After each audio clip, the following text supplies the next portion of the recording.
but in their world, even love could be mistaken for betrayal. Behind her, the bedroom door remained open, but Santiago never walked back in that night. And she knew. The silence hurt far more than the anger. Meanwhile, Santiago sat alone in his study staring at the photos once more. Vengeance and hatred clashed with a feeling he still couldn't bring himself to admit. The next morning, Catalina received an unexpected message. Not from a familiar contact, but from an unknown number that sent only one sentence and an old, grainy photo. "We know where your sister is being kept." Below the message was a picture of her younger brother, Mateo, who had long been presumed dead. In the photo, she was sitting on the floor, her hands tied inside a room Catalina didn't recognize. Catalina froze. It was a photo he had never seen before. The details were too vivid, too painful to be fake. Her logical mind screamed that this was a trap. But a sister's heart couldn't ignore even the faintest glimmer of hope. She tried calling Santiago, but the call didn't go through. He was attending an important meeting and couldn't be disturbed. Catalina almost texted him, but her fingers stopped midair. If this was real, if Mateo truly was alive, then every second counted. 30 minutes later, another message came through. "Meet our courier. He will take you to the hiding place. Don't involve anyone if you want to see Mateo alive." It felt like a nightmare. But Catalina couldn't stop herself. She left the house in a black coat and dark sunglasses, lying to the guards that she simply needed fresh air. A black car waited at the end of the street. The driver wore a low-brimmed cap and didn't speak a word. He simply opened the door and gestured for her to get in. "This is insane," Catalina whispered to herself, yet she stepped inside anyway. Throughout the ride, her thoughts raced with fear and a sliver of hope. She clutched a small locket that had belonged to Mateo, holding it tight as if it could calm the storm in her chest. But as the car left the city center and entered increasingly deserted roads, dread fell like a thunderclap. The sky was overcast as the black car, carrying Catalina, entered the desolate outskirts of the city. She stared out the window, trying to steady the wild pounding of her heart. That day, she was only supposed to meet a courier who claimed to have information about her brother. But from the very beginning, everything felt wrong. The driver sent by the so-called neutral party was far too silent. The roads they took were eerily quiet, and when the car stopped in front of an old warehouse with flickering lights, Catalina knew she had been set up. "Is this the place?" she asked quietly, trying to keep calm. The driver didn't answer. In a split second, a loud noise erupted from the back. The car door was yanked open, and several armed men dragged her out. "Let me go!"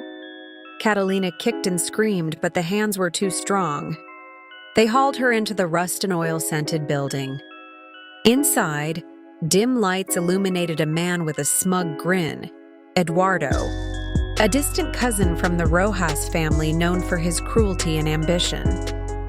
"The little princess of the Rojas family came all on her own," he said. "You were so easy to fool." Catalina spat on the floor near him.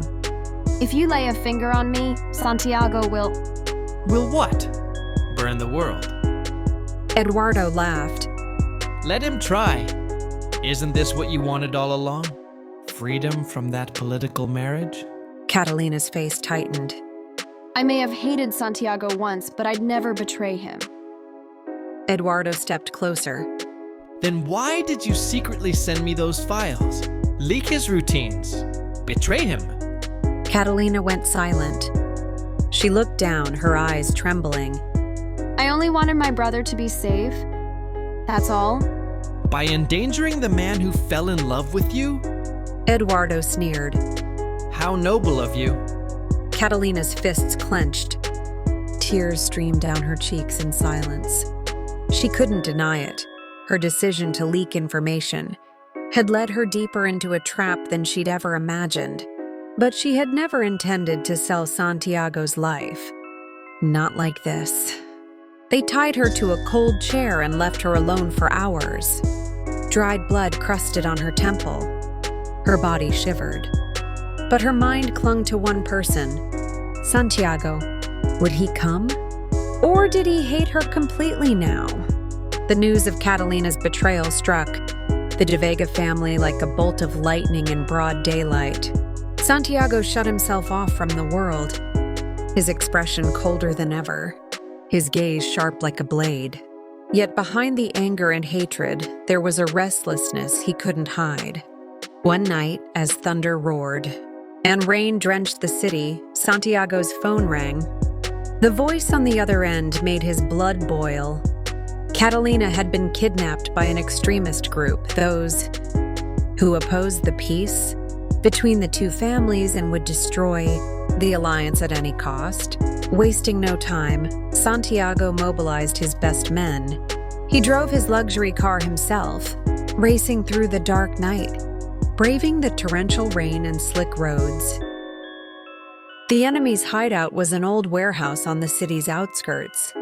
As his team infiltrated the building, the scene turned into a brutal battlefield. Gunshots rang out, glass shattered, and the scent of blood filled the air. Santiago moved fast, ignoring the pain in his shoulder where an old wound had reopened. He knew Catalina's life was in that place, trapped in the hands of enemies. Inside the warehouse, Catalina sat bound to a chair, her face bruised and wet from the rain leaking through the roof.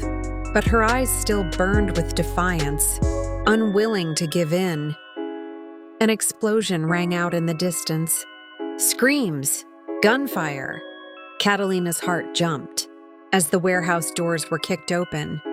And there he was, covered in blood, his eyes wild with rage and desperation. Santiago.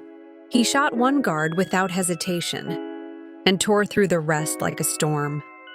Eduardo tried to fight back, but Santiago's bullet tore through his shoulder, sending him crashing to the ground. When Santiago appeared, she froze for a moment. Among all the armed kidnappers, only he could make her heart race like this. Catalina could hardly believe it. Santiago! He approached, quickly untying the ropes around her wrists, his hands trembling with a mix of relief and fear. I came to save you. He said in a hoarse voice, his piercing eyes locked onto hers. His expression changed when he saw her, from fury to panic. He rushed to her side, cut through the ropes, and pulled her into his arms. Catalina looked back, her voice raspy but full of meaning. I knew you'd come. I love you, Santiago. Maybe this wasn't part of the plan, but I can't lie about what I feel.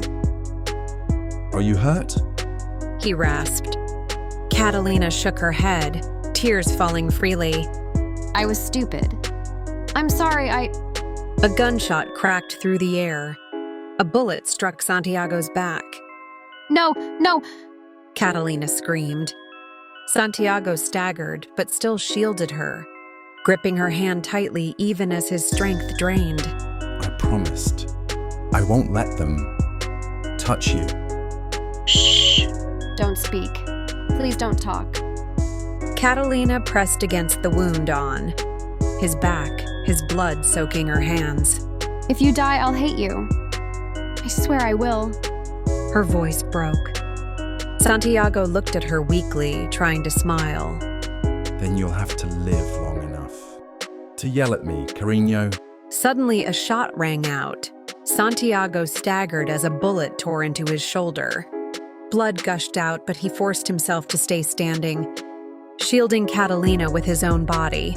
One of Santiago's men rushed in to help them escape. With great effort, Santiago carried Catalina out of the warehouse, which was now alive with gunfire and minor explosions. Inside the car, Catalina clutched his bloodied hand. Don't leave me. Santiago looked at her with unwavering resolve. Even as pain racked his body. I will never leave you. You're not a part of this game anymore. You're my life. That night, amidst the rain, the wounds, and the blood, two broken souls found strength in an unexpected love, a bond that just might survive any danger. Moments earlier, Catalina's breath came in sharp gasps as she rushed into the ICU. Her heart pounded like a drum threatening to explode. There he was, Santiago, pale, bleeding, and barely conscious. She ran to his side, her heart plummeting at the sight of the crimson-soaked bandages. His lips trembled, trying to form words that barely escaped his mouth, yet his eyes, still open, still burning, searched for her. Doctor, please. Please save him. She cried, voice cracking under the weight of desperation. I can't lose him. I'm not ready. The elderly doctor met her gaze with weary empathy. We'll do everything we can, Miss Rojas, but his condition is critical. We need time. Catalina grabbed his arm, her tears falling freely. I don't care. You have to save him. He's not just some mafia boss, he's the man I love. I don't care how complicated it is, I just can't lose him. The doctor inhaled deeply, nodding once. We'll begin surgery immediately. That's all we can promise. Catalina collapsed into the chair beside Santiago, her hands gripping his. His skin was cold now, his strength almost gone. Santiago, please fight. I want you to live. I want us to have a chance to fix what's broken. I know it won't be easy, but I need you. Please. Don't go. With immense effort, Santiago's hand reached for her cheek, brushing it faintly. Catalina, I'm scared. He murmured.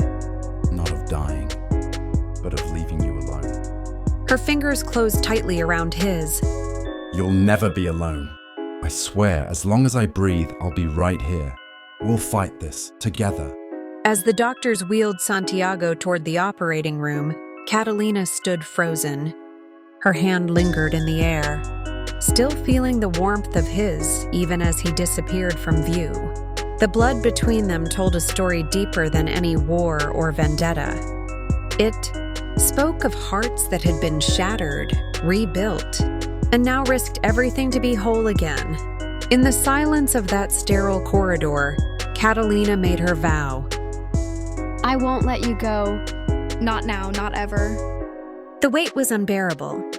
Catalina paced the sterile hallway, her clothes stained with blood that wasn't hers. Santiago's blood. Her knees buckled more than once, but she refused to sit. She couldn't rest until she knew. When the doors finally opened, a surgeon stepped out, peeling off his gloves. He made it through. He said gently. The bullet missed anything vital. He lost a lot of blood, but he's stable now. Catalina nearly collapsed from relief. Later in the recovery room, the beeping of the heart monitor was steady. Santiago lay pale but alive, his chest rising and falling in slow rhythm. A bandage wrapped around his shoulder and across his torso. His lashes fluttered, then slowly, finally, his eyes opened. Catalina, He rasped, voice hoarse. She was already there at his side, grabbing his hand again. I'm here. She said, her voice cracking. You scared me to death, idiota. A weak smile tugged at his lips. still alive, just to annoy you. She laughed, tears streaming freely now. Don't joke like that. He squeezed her hand. You stayed. Of course I did. Her forehead leaned against his. I almost lost you. His thumb brushed her knuckles. Not going anywhere. Not without you. She pulled back just enough to look into his eyes. I'm so sorry for what I did. For everything. Santiago blinked slowly, eyes glassy with pain and something softer. We'll talk. When I'm not high on morphine. Despite herself, she laughed again and kissed his forehead. Their world had crumbled. War, betrayal, and blood had reduced it to ashes. Yet amid the chaos, a truth lingered unspoken, trembling at the edge of their lips. I'm scared to lose you.